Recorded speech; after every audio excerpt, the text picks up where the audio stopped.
Welcome to my channel. இன்றைக்கி நம்ம சேனலில் லன்ச் மெனு தாங்க போட்டிருக்கோம். அதுக்கு சாம்பார், முருங்கைக்கீரை பொரியல், வாழைக்காய் வறுவல். வாங்க எப்படி செய்கிறதுன்னு பார்ப்போம். அதுக்கு நான் இன்றைக்கி குக்கரில் தான் சாம்பார் வைக்கிறேன். குக்கரில் பருப்பு எடுத்துகிட்டு நான் 200 பருப்பு போட்டிருக்கேன். பருப்பு போட்டு சின்ன வெங்காயம் போட்டு செஞ்சால் நல்லாயிருக்கும். நான் சின்ன வெங்காயம் இன்றைக்கி போட்டிருக்கேன். சின்ன வெங்காயம், தக்காளி போட்டு அதோடு நம்ம மஞ்சத்தூள், கொஞ்சம் வெந்தயம் போட்டு செஞ்சு பாருங்கள். சாம்பார் சூப்பராக இருக்கும். வெந்தயம் எல்லாம் போட்டு மஞ்சத்தூள் போட்டு தேவையான அளவு தண்ணி ஊற்றி நான் குக்கரை மூடி 3 விசில் வச்சு எடுத்துக்குவேன். நம்ம அதில் தக்காளி, பருப்பு எல்லாமே நல்லா மசிஞ்சிடும்.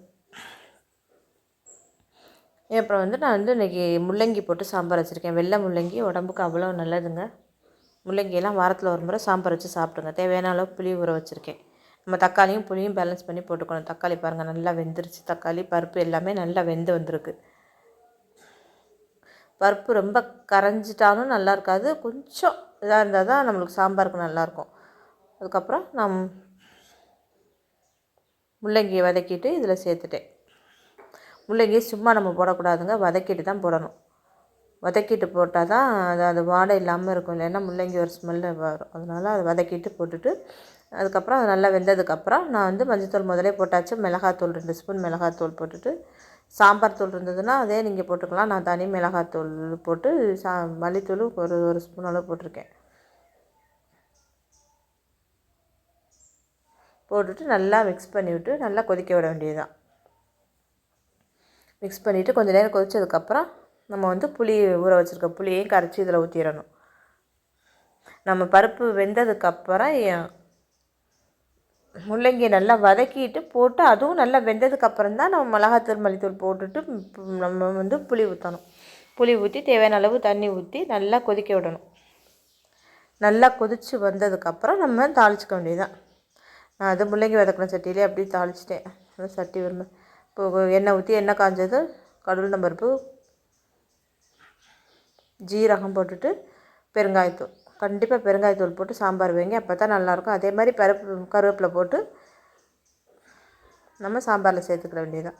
கண்டிப்பாக வெந்தயம், பருப்பு வைக்கும்போது வெந்தயம் போட்டு செஞ்சு பாருங்கள். அது சூப்பரான ஒரு டேஸ்ட்டாக இருக்கும். இது வரைக்கும் ட்ரை பண்ணாதவங்க ட்ரை பண்ணி பாருங்கள்.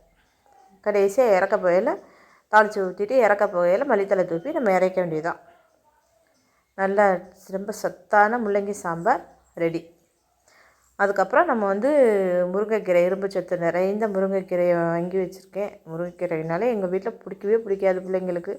இருந்தாலும் நான் கம்பல்சரி இந்த மாதிரி ஏதாவது இந்த வாழைக்காயோடு சேர்த்து வைக்கும்போது இந்த முருங்கைக்கீரையை சாப்பிட்ருங்க. கொஞ்சம் கொஞ்சம் வச்சுட்டோம்னா, வேறு அந்த மட்டுமே நம்ம கீரை மட்டும் வச்சோம்னா சாப்பிட மாட்டாங்க.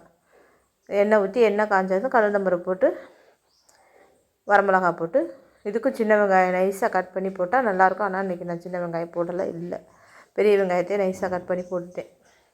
சின்ன வெங்காயம் இருந்து உரிக்கிறதுக்கு கஷ்டப்பட்டேன். எல்லாருக்குமே அந்த இது இருக்கும்ல, எல்லாருமே சின்ன வெங்காயம் உரிக்கிறது கொஞ்சம் சோம்பேறித்தனப்படுவோம்ல.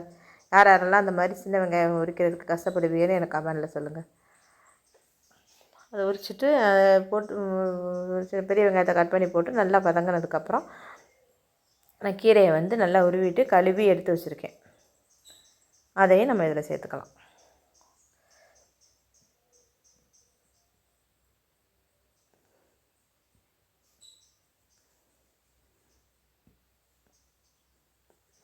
கீரையை போட்டுட்டு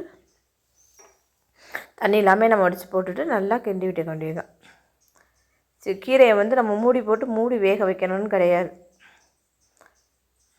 அப்படியே போடணும்னு நினச்சாலும் ஒரு நிமிஷம்தான் நான்லாம் போடுவேன். அதுக்கு மேலே கீரை போட மாட்டேன். கீரை நம்மளுக்கு மூடாமல் வெந்தால் தான் அந்த கலர் அப்படியே மாறாமல் இருக்கும். கலர் மாறாமல் இருக்கிறதுக்கு கொஞ்சம் ஜீனி கூட போடலாம். நான் போடலை. நான் திறந்து வச்சு மூடி இல்லாமல் வேக வச்சுட்டேன். அதே மாதிரி கீரை ரொம்ப வேகணுன்ற கட்டாயமும் கிடையாது. கீரை கொஞ்சம் அரை வேக்காடாக இருந்தாலுமே, அதாவது ரொம்ப முழுசாக வேகணும்னு கிடையாது. முருங்கைக்கீரையில் சத்து இருக்குல்ல, அதனால் அதை நம்ம ஓப்பன்லேயே வச்சு வேக வச்சோம்னாலே வெந்துடும். வெந்ததுக்கப்புறம் அது தேவையான அளவு உப்பு போட்டுட்டு கடைசியாக இறக்க போகையில் நான் தேங்காய் துருவி போட்டு இறக்கிட்டேன்.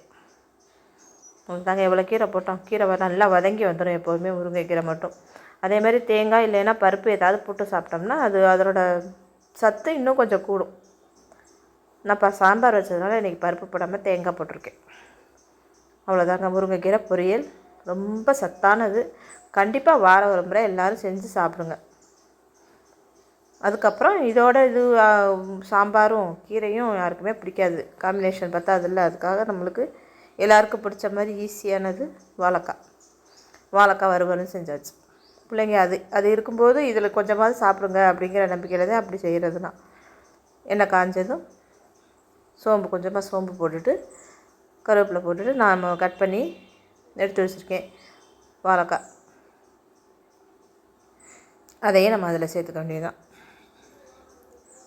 இதை வாழைக்காயை கட் பண்ண உடனேயே நம்ம மஞ்சத்தூள், மிளகாத்தூள், உப்பெல்லாம் போட்டு நம்ம பெசரி வச்சுட்டும் போட்டு தாளிக்க இந்த மாதிரி வறுத்துக்கலாம்.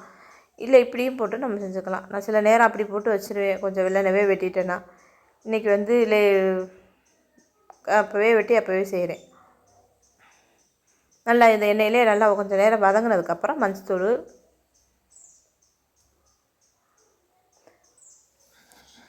மிளகாத்தூள் ஒரு 2 ஸ்பூன் அளவு போடணும். 3 வாழைக்காய், மீடியமான சைஸ் வாழைக்காய் 3 வாழைக்காய் எடுத்திருக்கேன். இப்போ 2 ஸ்பூனாவது போட்டால் ரொம்ப காரம் இருக்காது. 2 ஸ்பூனாவது போட்டால் தான் வாழைக்காய் கொஞ்சம் நல்லாயிருக்கும். நல்லா அந்த எண்ணெயிலே நல்லா மிக்ஸ் பண்ணி விட்டுட்டு அதுக்கப்புறம் நம்ம சிம்மில் வச்சுக்கலாம். சிம்மில் இல்லை மீடியம் ஃப்ளேமில் வச்சாலும் சரி. நல்லா அது பொறுமையாக வெந்து வரட்டும். அதனால் நம்ம மீடியம் ஃப்ளேமில் வச்சுட்டு நல்லா எல்லாத்தையும் மிக்ஸ் பண்ணி கொடுத்துட்டு நம்ம கொஞ்சம் உப்பும் போட்டுறணும். இந்த ஸ்டேஜில் உப்பு போட்டுட்டு நல்லா மிக்ஸ் பண்ணி கொடுத்துட்டு நம்ம மீடியம் ஃப்ளேம்லேயே வச்சு 5 நிமிஷத்துக்கு ஒருக்கா நம்ம நல்லா கிளறி விட்டுக்கணும்.